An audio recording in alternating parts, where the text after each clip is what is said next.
Hey guys, welcome back to the channel. Thanks for tuning in. We are on a different bike today. This is my 2017 Harley Dyna Street Bob. And I just dug it out of storage. I forgot just how much I love this bike. Got the Vance & Hines big radius exhaust. I believe that's a Screaming Eagle intake, and then Saddleman seat and HD backrest. And that's pretty much all I've done to this bike, but I tell you what, there is nothing like the sound of a 103 engine. And I've had this bike almost 2 years, and I just happened to find it on Marketplace. A guy needed to make some money real quick, and he had it.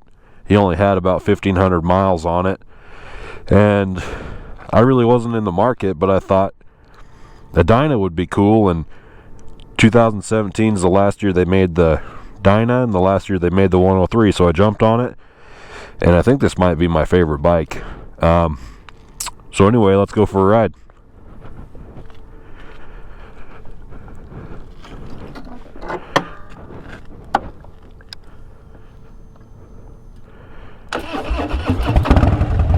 Oh yeah, doesn't get old.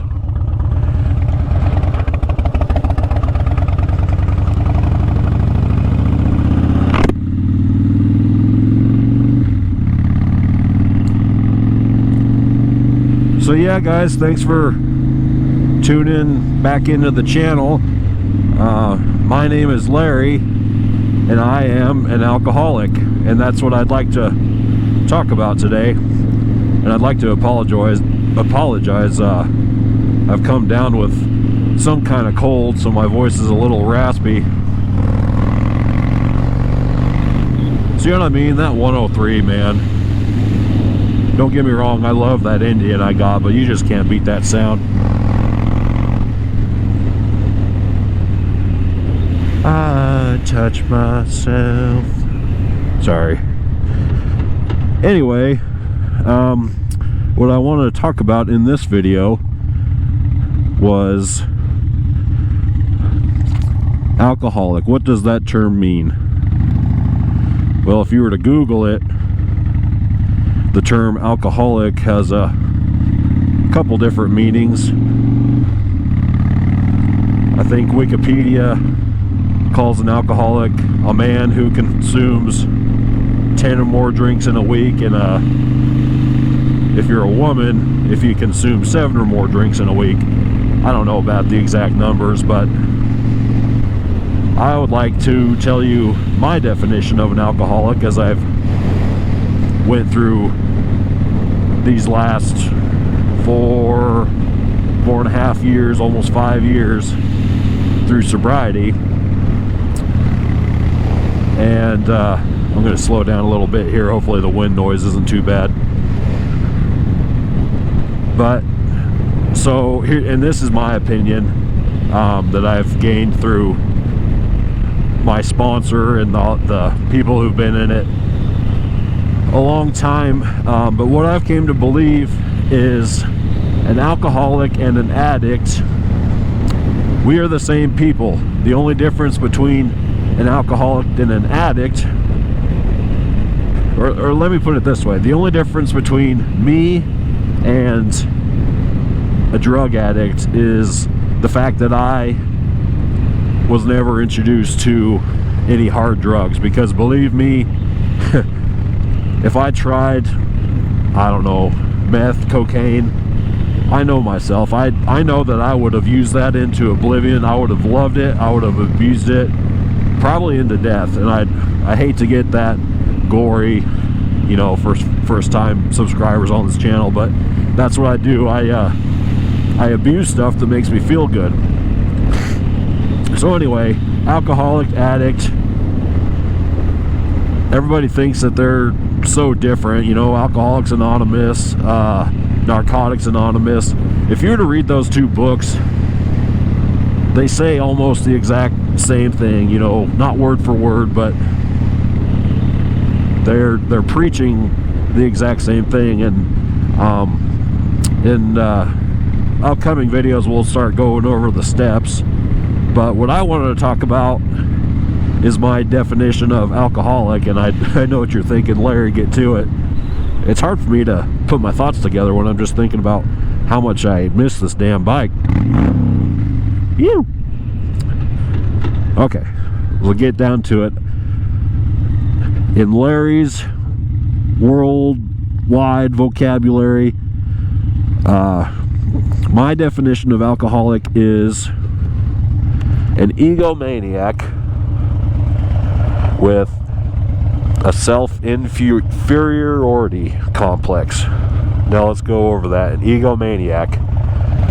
That was a hard one for me to get over, because I never thought of myself as an egomaniac, because honestly I had a lot of self-hatred. You know, why would I do the things I did to my family, my friends? I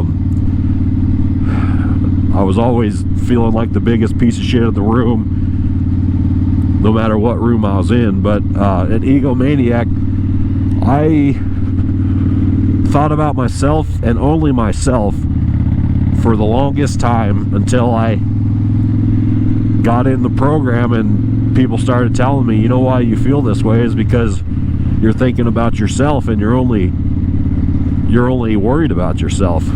And you know, we're gonna have a lot of opportunity to dive into that later. Egomaniac with a self-inferiority complex. Well, that's kind of what I just said, you know. Inferiority, that's a hard word for my dumb ass to say.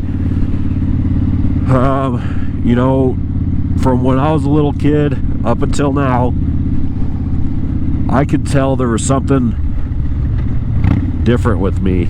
I wasn't like all the other kids in the sandbox, you know. None of the other kids really cared about what others were thinking. And oh, Larry there might pull me over. I never cared what anybody was thinking. No, sorry, that's wrong. The cop had me all scared. I was the only kid in the sandbox who cared what other kids were thinking, or I cared the most. And you know, I always thought that was just normal life, until I came into the program and I met people that thought just like me. You know, I'm the biggest piece of shit in this room, and I know it. And I met other people and said, no, you're not the biggest piece of shit in this room. I'm the biggest piece of shit in this room, or at least I once thought that. And I thought, whoa. Anyway, I'm gonna have to get myself a script or something. I feel like I'm rambling. But that's my definition, and I also think that definition applies to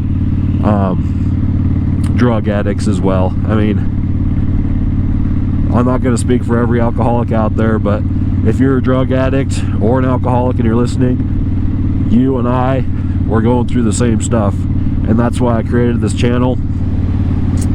And I hope some of you will stick around to hear me ranting about it. So how does motorcycling tie into all that?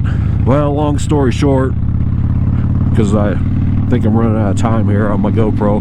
Long story short, a couple of years into sobriety, I felt like I didn't have an identity, and I got a little spare money in my pocket, and I decided to go and purchase my first motorcycle, and somebody was going to help me learn how to ride.